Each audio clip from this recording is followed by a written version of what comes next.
नमस्कार, बहुत स्वागत है आपका जनसत्ता पर। मैं हूं आपके साथ निहारिका श्रीवास्तव और आप देख रहे हैं जनसत्ता ग्लोबल। इस बुलेटिन में हम विदेश की तमाम खबरों से आपको जोड़े रखते हैं। जो भी खबरें बाहर से आ रही हैं और इस वक्त लेटेस्ट है, सभी से आपको जोड़े रखेंगे। चलिए आज की बड़ी खबरों से शुरुआत करते हैं बुलेटिन की। अमेरिका के राष्ट्रपति जो बाइडेन ने रविवार को राष्ट्रपति पद का चुनाव नहीं लड़ने का ऐलान कर दिया। बाइडेन ने अपनी उम्मीदवारी वापस ले ली है। इसके साथ ही उन्होंने डेमोक्रेटिक पार्टी के नए उम्मीदवार के रूप में उपराष्ट्रपति कमला हैरिस का समर्थन किया है। बाइडेन का ये निर्णय पिछले महीने रिपब्लिकन पार्टी के प्रतिद्वंदी और पूर्व राष्ट्रपति डोनाल्ड ट्रंप के साथ प्रेसिडेंशियल डिबेट के बाद आया, जिसके बाद से डेमोक्रेटिक पार्टी के कुछ नेता उन पर राष्ट्रपति पद की उम्मीदवारी से हटने का दबाव बना रहे थे। बाइडेन ने एक्स पर एक पोस्ट के जरिए इसकी घोषणा कर दी। बाइडेन ने कहा कि वो इस सप्ताह राष्ट्र को संबोधित करेंगे और जनवरी 2025 में अपना कार्यकाल समाप्त होने तक राष्ट्रपति और कमांडर इन चीफ के रूप में अपनी भूमिका निभाते रहेंगे। एक बयान के जरिए हम आपको सुनवाते हैं कि क्या कमला हैरिस ट्रंप का मुकाबला कर पाएंगी या फिर कुछ दिक्कतें रह जाएंगी। President Joe Biden has opted against continuing his re-election bid. It creates what is technically an open convention in Chicago next month. He has endorsed Vice President Harris. There's going to be some closing of ranks that we are already seeing immediately, but there are party officials, party leaders around the country that want a true open process with multiple candidates.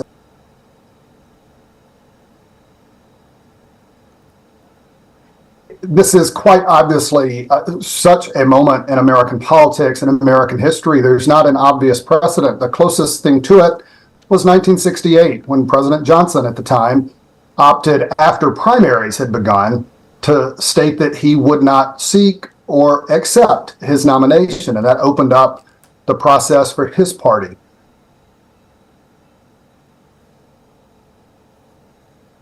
This is different. We're going to see, even if Harris closes ranks, there's an obvious question of who her running mate would be and what that looks like. Does she wait? Does she make that announcement now as a part of trying to unify the party more quickly, or does she strike out on her own to shore up support and then name someone at the convention or immediately prior to the convention? There are a lot of questions here. More aligned could we be than to have the Vice President of the United States here? Madam Vice President? So there's a lot up in the air, but one thing is clear. The nominee, whether it is Vice President Harris or anyone else, still has to get a majority of the delegates' votes in some official capacity, whether before the convention or at the convention, because President Biden had to do that too. He had secured the commitments through the primary process, but had not yet been ratified as the nominee.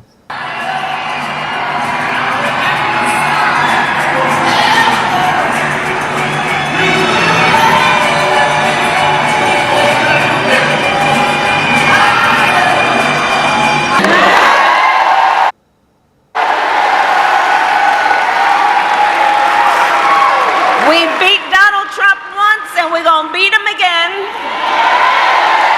It is important to note that Biden's endorsement of Harris is just a political statement. There is nothing legal attached to it under the Democratic rules. He had secured the delegates by running in all of those primaries earlier this year. He can release those delegates. He cannot legally obligate them to anyone else. That said, it is obvious that a sitting president's endorsement is important. President Biden was pressured to rethink this race because of his age and concerns about his viability as a candidate, but he still has a deep well of goodwill across the party, and his opinion matters.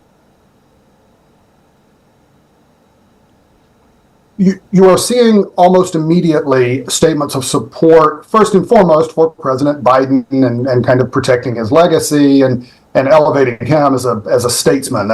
That's an effort we're seeing. And then secondarily, to more or less ratify what Biden has said in his endorsement of Harris, that she is the standard bearer now. You're going to see a lot of that. The question is how widely, how quickly that goes. And then another thing to watch for is whether any other high-profile Democrat is willing to challenge her, because even the delegates who want a choice may ultimately not get one, because it's a real calculation for someone like Gavin Newsom, the governor of California, Gretchen Whitmer, the governor of Michigan, J.B. Pritzker, the governor of Illinois. Do you want to take on a barrier-breaking, historic vice president who has the endorsement of the sitting president? Do you want to pick that fight? Be the underdog, risk losing it, and then perhaps affect your viability going forward. These are all calculated politicians that are thinking, hey, would I love to run in 24? Sure. But can I run in 24 in a way that makes it impossible for me to run in 2028 or 2032? And you're going to see those kinds of behind the scenes calculations. And it may be that some of that closing of ranks becomes obvious simply because no one is going to say, sure, I want to run. अगली खबर का रुख करते हैं। Olympic 2024 के लिए France की राजधानी पेरिस पूरी तरीके से तैयार नजर आ रही है। ओलंपिक खेलों में इस बार 10,500 एथलीट हिस्सा ले रही हैं। आपको बता दें, इन सभी एथलीटों के लिए पेरिस में तैयारियां पूरी हो गई हैं। ओलंपिक की शुरुआत 26 जुलाई को ओपनिंग सेरेमनी के साथ होगी। इस बार ओपनिंग सेरेमनी बेहद खास होने जा रही है। तस्वीरों के जरिए भी आपको दिखाते हैं। ओलंपिक की ओपनिंग सेरेमनी काफी अनूठी होगी। ये कहा जा रहा है ये सेरेमनी ओलंपिक इतिहास की सबसे यादगार क्षणों में से एक होगा, जिसे काफी अलग अंदाज में करवाया जाएगा। ओलंपिक ओपनिंग सेरेमनी पर पूरी दुनिया की निगाहें इस बार रहने वाली हैं, जिसे खास बनाने के लिए फ्रांस पूरा जोर लगा रहा है। पेरिस ओलंपिक के ओपनिंग का आयोजन जो है वो किसी स्टेडियम में नहीं किया जाएगा। ओलंपिक खेलों के इतिहास में पहली बार उद्घाटन समारोह किसी स्टेडियम में नहीं होगा। पेरिस ओलंपिक में कई नई चीजें देखने को मिलेंगी। ऐसा ही कुछ ओपनिंग सेरेमनी भी देखने को मिलने वाली है, जो शहर के बीचों बीच सीन नदी के किनारे आयोजित किया जाएगा। ओलंपिक में ऐसा कभी नहीं हुआ है। ओलंपिक शुरू होने से पहले एथलीट ओपनिंग सेरेमनी के दौरान अपने देश के झंडों के साथ परेड में हिस्सा लेते नजर आएंगे। इस बार भी ऐसा ही होगा, लेकिन सवाल ये है कि भला नदी में परेड का आयोजन कैसे किया जाएगा। तो आपको बता दें कि ये एक नए रूप में एथलीटों की परेड सीन नदी पर आयोजित की जाएगी, जिसमें प्रत्येक देश के लिए नावें होंगी। इन नावों में कैमरे लगे होंगे ताकि टेलीविजन और ऑनलाइन दर्शक एथलीटों को करीब से देख सके। पूर्व से पश्चिम की ओर अपना रास्ता बनाते हुए 10,500 एथलीट पेरिस के बीचों बीच यहां पर गुजरते हुए नजर आएंगे। परेड सीन नदी के रास्ते पूर्व से पश्चिम की ओर 6 किलोमीटर तक चलेगी। तस्वीरों के जरिए भी आपको दिखा रहे हैं कि किस तरीके से पेरिस जो है वो हर तरीके से इस बार तैयार है। लेकिन सबसे बड़ी चुनौती जो है वो पेरिस की गर्मी होने वाली है, और ये कहा जा रहा है कि इस बीच जो लोग यहाँ पर दौड़ में हिस्सा लेने वाले हैं उनके लिए गर्मी यहाँ पर एक डीमेरिट साबित होने वाली है। पेरिस ओलंपिक के ओपनिंग जो आयोजन है वो आयोजन किसी स्टेडियम में इस बार नहीं किया जा रहा है। तस्वीरों के जरिए आपको दिखा रहे हैं किस तरीके से तैयारियां हो रही हैं। पेरिस के ओलंपिक में नई चीजें इस बार देखने को मिलेंगी। हर तैयारी जो है वो यहाँ पर की गई है। इसके अलावा आपको बता दें, शहर के बीचों बीच सीन नदी के किनारे आयोजित इसे किया जाएगा। इसके अलावा ओलंपिक में ऐसा इसके पहले कभी नहीं देखा होगा आपने। ओलंपिक शुरू होने से पहले एथलीट ओपनिंग सेरेमनी के दौरान देश के झंडे के साथ परेड में हिस्सा लेते हैं। इस बार भी ऐसा होगा, लेकिन सवाल ये है कि भला नदी में इस परेड का आयोजन कैसे किया जाएगा।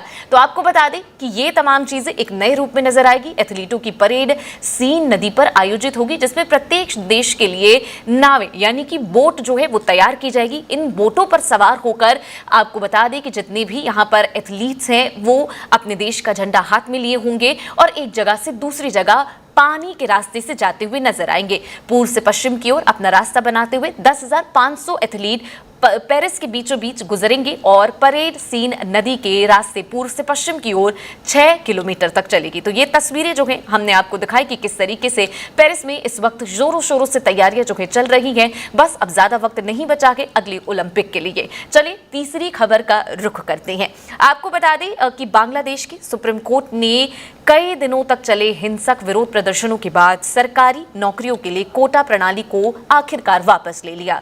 कोर्ट ने निचली अदालत के उस आदेश को खारिज कर दिया कि जिसमें आरक्षण को बहाल कर दिया गया था।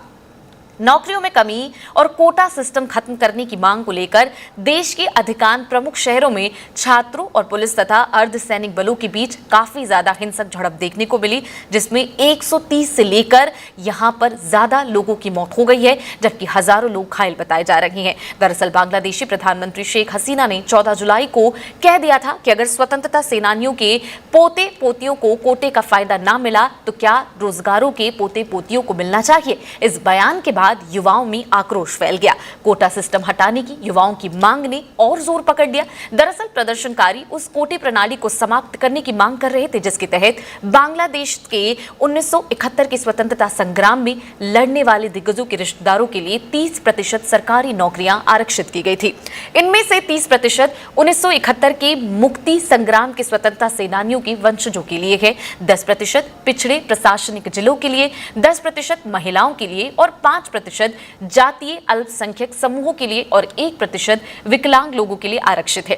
आंदोलन स्वतंत्रता सेनानियों के वंशजों को मिलने वाले 30% आरक्षण के खिलाफ चलाया जा रहा है। लंबे समय से ये पूरी हिंसक झड़प चली जिसमें हमने आपको बताया 130 से भी ज्यादा लोगों की मौत हुई, 1000 लोग इस वक्त भी घायल हैं। कुछ जो छात्र लगातार प्रोटेस्ट करते रहे वो अभी भी घायल हैं, अस्पताल में हैं, लेकिन उनके बयान हमारे पास है, आपको सुनवाते हैं कि इन तमाम चीजों के बाद अब जो ये निर्णय वापस लिया गया है उस पर उनकी क्या प्रतिक्रिया आ रही है। আমি ট্রমার ভিতরে আছি।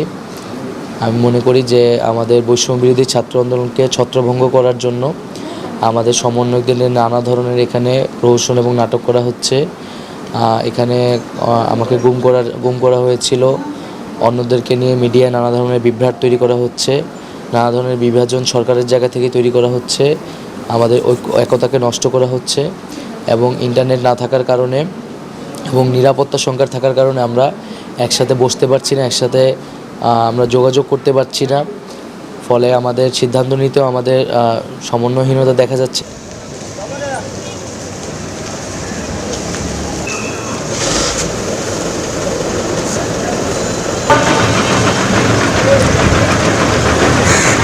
আমরা আসলে অপেক্ষা করছি সরকারের সেই প্রজ্ঞাপনের জন্য।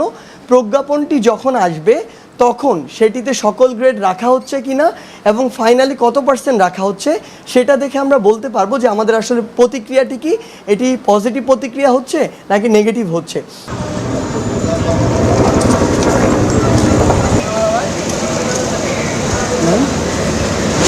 করে আমাদের ওই 8টি দাবির পক্ষে গিয়ে যদি ওই যৌক্তিক এবং বাস্তবসম্মত যে স্টেপগুলো সেগুলো না নেওয়া হয়, আমাদের দাবিগুলো যদি মেনে না নেওয়া হয়, দৃশ্যমান এবং কঠোর যদি পদক্ষেপ না নেওয়া হয়, তাহলে আমরা কোনোদিনও এভাবে আমাদের সকলের জীবনকে শঙ্কায় রেখে আমাদের আন্দোলন ছেড়ে ভীরুর মতো কখনো চলে যেতে পারি না।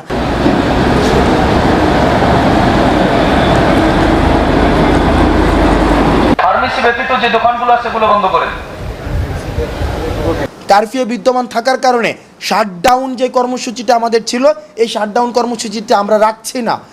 এক নম্বর বিষয়, শাটডাউন কর্মসূচি থাকছে না, কিন্তু আমাদের পরবর্তী 48 ঘন্টার আমরা আলটিমেটাম দিচ্ছি। এই 48 ঘন্টা আলটিমেটামের মধ্যে আমাদের যে ডিজিটাল ক্র্যাকডাউনটি যে রয়েছে, ইন্টারনেট সংযোগ বিচ্ছিন্ন করা হয়েছে, আমরা চাই এই 48 ঘন্টার মধ্যে আমাদের ইন্টারনেট সংযোগটি আবার সচল করা হবে এবং এই 48 ঘন্টার মধ্যে আমাদের ক্যাম্পাসে যে আইন শৃঙ্খলা রক্ষাকারী বাহিনীদেরকে সেখানে রাখা হয়েছে তাদেরকে বাদ দিয়ে নিরাপত্তা নিশ্চিত করে আবাসিক হলগুলোকে খুলে দিতে হবে এবং সেইখানে শিক্ষার্থীদের আসার ব্যবস্থা করে দিতে হবে।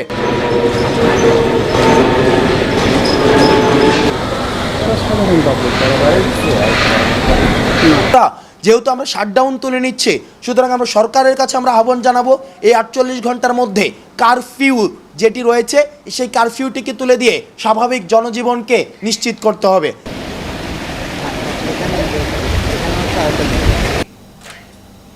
ये आंदोलन स्वतंत्रता सेनानियों के वंशजों को मिलने वाले 30% आरक्षण के खिलाफ लंबे समय से चल रहा है और ये पहली बार नहीं है जब बांग्लादेश इसका सामना कर रहा है। इससे पहले भी इन तमाम चीजों को लेकर बांग्लादेश में तोड़फोड़ और इस तरीके से झड़प देखी गई है। सड़कों की तस्वीरें भी हमने आपको दिखाई, किस तरीके से पूरे सड़कों पर पत्थर पड़े हुए हैं और 130 से ज्यादा लोगों की मौत इस पूरी झड़प में हुई है। फिलहाल ये था इंटरनेशनल बुलेटिन, 3 प्रमुख खबरें हमने आपके सामने रखी। ये खबरें आपको कैसी लगी, इन खबरों के बारे में आप क्या सोचते हैं, कमेंट सेक्शन में जरूर बताएं और कौन सी खबरें आप इंटरनेशनल बुलेटिन में देखना चाहेंगे वो भी कमेंट सेक्शन में बिल्कुल लिखना ना भूलें। बाकी की तमाम देश और दुनिया की खबरों के लिए बने रहिए हमारे साथ। नमस्कार।